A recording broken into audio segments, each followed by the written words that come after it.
I'm Raymond. Welcome to Crimson Kitchen. One of the things I really loved about keto was all of the meats and cheeses and all of the wonderful things that I could have and no longer needed to feel guilty about. But like most people that are on keto, I really missed all the different flour and corn-based products, the chips and the breads and the rice. One of the things that really drives a lot of us content creators that create content around the ketogenic diet and other types of low-carb diets is this quest for substitutes for those things. And what's really interesting to me is it seems like in many cases when we find substitutes for those things, the substitutes end up actually being better than the things that they're substituting.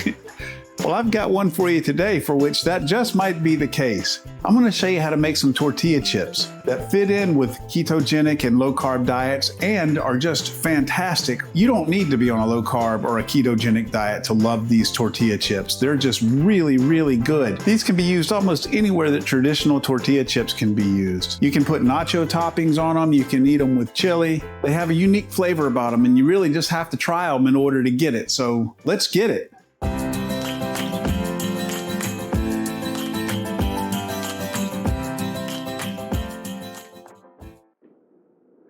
For these tortilla chips, we're gonna need 3 and only 3 ingredients. We're gonna need 1 Mission Carb Balance tortilla. These come in 3 different sizes, the burritos, the tacos, and then the small one, whatever they are. It's the burrito size that we need. Either the flour or the wheat will work with this. Actually, I find the results are a little better with the wheat, but they didn't have those at my grocery store, so I went with the flour, and those work too. So we need 1 of these. We need 1.5 cups of some type of oil. I use olive oil because I think that's the healthiest option, but use whatever type of oil you prefer. If you use olive oil, don't use the extra virgin olive oil because the smoke point's too low and we're going to fry these in a pretty high heat. So use regular olive oil if you use olive oil, but use whatever you want. And then a little bit of garlic salt. And so I'm going to put the ingredients and the macros up on the screen here. You can pause the video if you want to look at those. Also, they'll be in the description. If there's ever anything different between what I say here and what's on the screen and what's in the description, go with what's in the description. The description is the last thing that I do. So certainly there won't be anything incorrect here because we've got 3 ingredients that we're dealing with. But that caveat applies to all of my Crimson Kitchen videos. So let's go ahead and get started.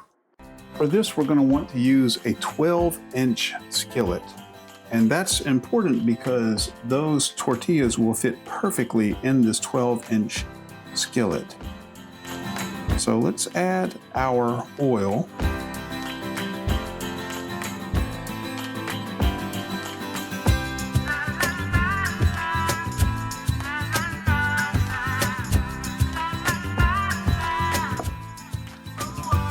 That's 1 cup, and that's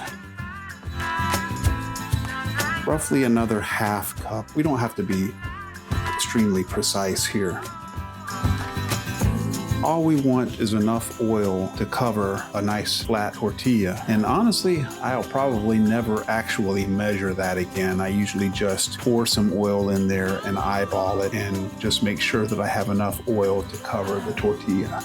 Set the stove to a medium-high heat. While that oil heats up, we're going to lay our tortilla on a cutting board here. And the first thing we're going to do is we're going to pierce this tortilla with a fork generously. And what this is going to do is help prevent this thing from getting bubbles in it as it fries in that oil. Turn it over and do the other side.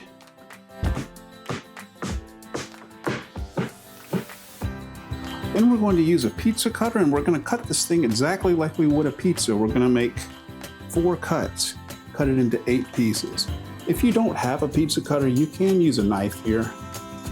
Pizza cutter is just very convenient.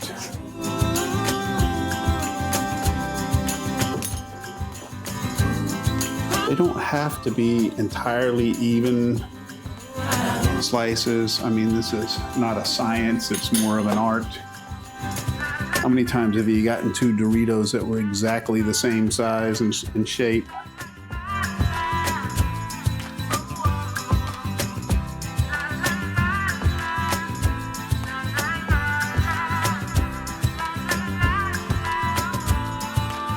Okay, so we've let that oil heat up for about 5 minutes. Now we're going to put our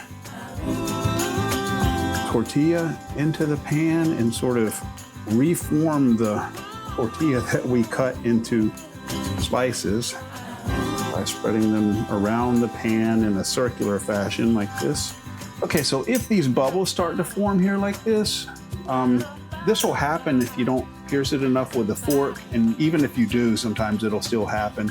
If that happens, if you get the right kind of tongs, just kind of grab the top of that bubble there and make a little tearing motion and tear it so that it doesn't continue to form. And then also you can press them down as they form with your tongs here. And that will do two things. It'll help flatten those bubbles that are trying to form, and it will submerge the tortilla in the oil and kind of help heat it up on both sides.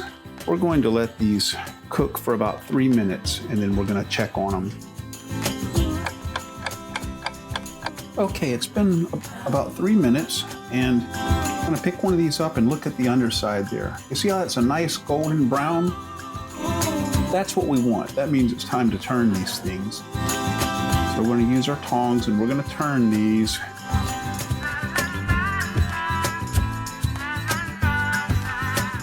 And now we're going to let them cook for a couple more minutes on this side. While that's happening, go ahead and take your cutting board and cover it with a double layer of paper towel like this. And we're going to use this to take those tortilla chips up and lay them on that paper towel to absorb that oil. Okay, it's been another 2 minutes. Let's pick one of these up and check the other side of it. Oh yeah, see how that's a nice golden brown on both sides? That's what we want. Okay, so now we're going to take our cutting board and we're going to take these chips up and we're going to lay them on our cutting board in such a way as to expose the maximum amount of surface area. In other words, we're just going to remake the tortilla that we cut into 8 sections. Go ahead while these are still wet and put some salt or some garlic salt. I like garlic salt. Put some salt or garlic salt, or there's different types of seasonings that you can experiment with. Cumin and chili powder are real good. There's different types of popcorn seasonings. You can really experiment with it. Me, I just like garlic salt. Now, it's very easy to oversalt these things, and I find that if you salt them while they're wet this way, once it's done, it's kind of done. So just be a little stingy with the seasoning until you get a good feel for how much you want to use. I like to flip them over and then salt the other side. And they're going to be very hot. Be careful turning those things over with your fingers like that, like I just did. I've given them a couple of minutes to cool because I had to move my camera over here. But if they're too hot to touch, just turn them over with your tongs. And that's it. These are ready. We can put these on a plate. All right, I've taken them up and let them cool, and they just look awesome. They look delicious. I can't wait to give them a taste. All right, my friends, here I am at my table. I'm going to give these tortilla chips a try, and let's see how they turned out. I'm trying these with this fresh pico de gallo that I made, and I've got a video on how to make this pico de gallo as well, and I'll link that at the end of this video here. But it's really good, and it goes well with these chips. And then also I've got some guacamole here. Now this is not homemade guacamole. I've got a video coming up on how to make homemade guacamole, but this is store-bought guacamole, but I'm gonna try that with these chips as well. So I'm gonna go ahead and give one of these a try with this fresh pico de gallo.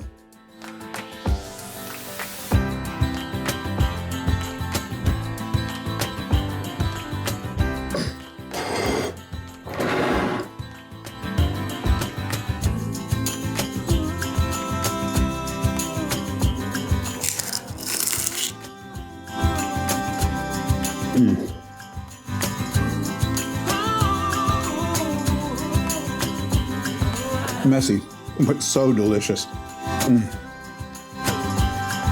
These are light and crispy.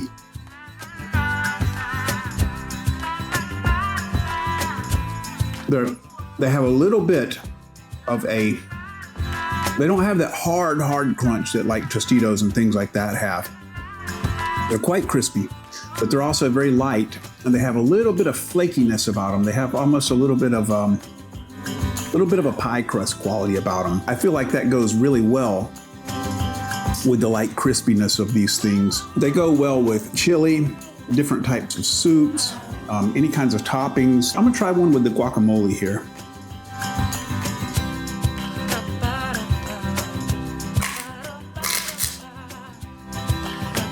I'm a fan of guacamole anyway, but that is wonderful. So anyway, guys, yeah, I'm gonna go ahead and have a couple more of these, and then I'm gonna have to save some for Jordan, save some for my son when he gets home, because he will be livid if he finds out I made this and didn't save him some. Look, I really appreciate you guys spending some time with me here today. Leave me a comment and let me know how these worked out for you and if you like them and what kind of things that you use them in. And we'll see you next time on Crimson Kitchen.